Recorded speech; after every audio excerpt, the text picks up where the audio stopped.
One of my favorite shows to watch is Dr. Phil. In fact, some of you may know this. One time I was out in Los Angeles for a workshop and I actually got to be in the studio. I was sitting 2 rows behind his wife, Robin.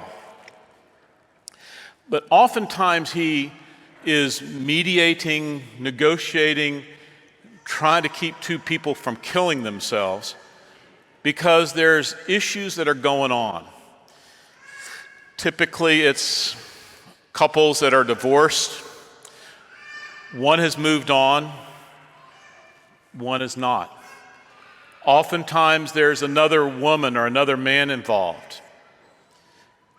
And typically, the one who is kind of holding on to the anger and the grief is the one who constantly says, you're not keeping up with your child's support. You're not spending enough time with your child.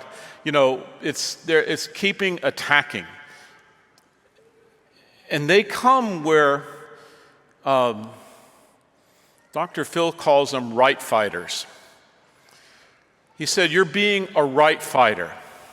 Just like I would suggest the Pharisees and scribes in today's gospel, when they surrounded Jesus, didn't give him a way out, and they said, not to him, but he said, your disciples are not following the rules.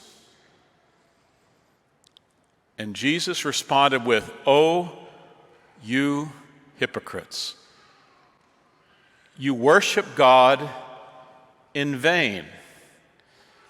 Now, as I understand the word vain, vanity, it becomes more, if I worship God in vain, it becomes more about me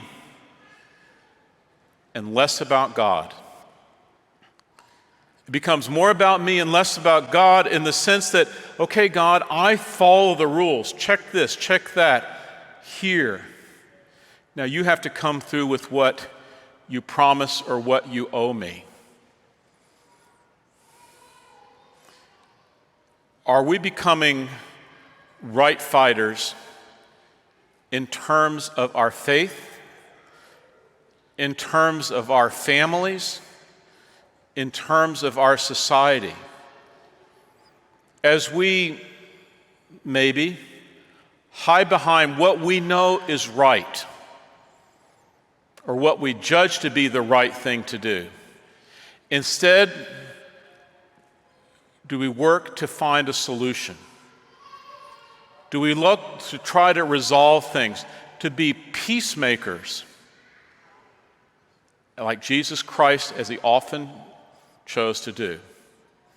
I noticed that when I was driving out here this morning, coming down Interstate 45, and I was in my 3rd lane, so enough people could pass to the left, and I can't tell you how many people were buzzing past me.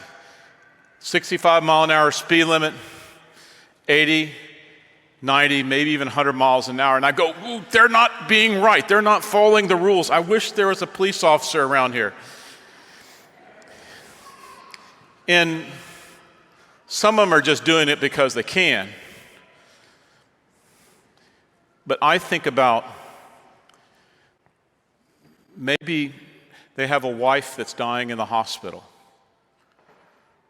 Maybe they're late for their job, even people who have to work on Sunday. It's easier for me to be a right fighter and stand back and say, oh, those evil people, why don't they follow the rules like me? And then I catch myself. I said, it's too much about me. And then I hear God's gentle voice in the background saying, you should pray for those people. Why in the world do they have to be in such a hurry? Why in the world do they put possibly other people at danger? Because you look in your rearview mirror, you see someone coming at your backside, and you gotta go, what am I gonna do? Do they worry about that? And then what God calls me to do is to pray for them. Do we pray for those people that we judge are not following the law like we're trying to? Do we pray for people and we have no idea what they're going through.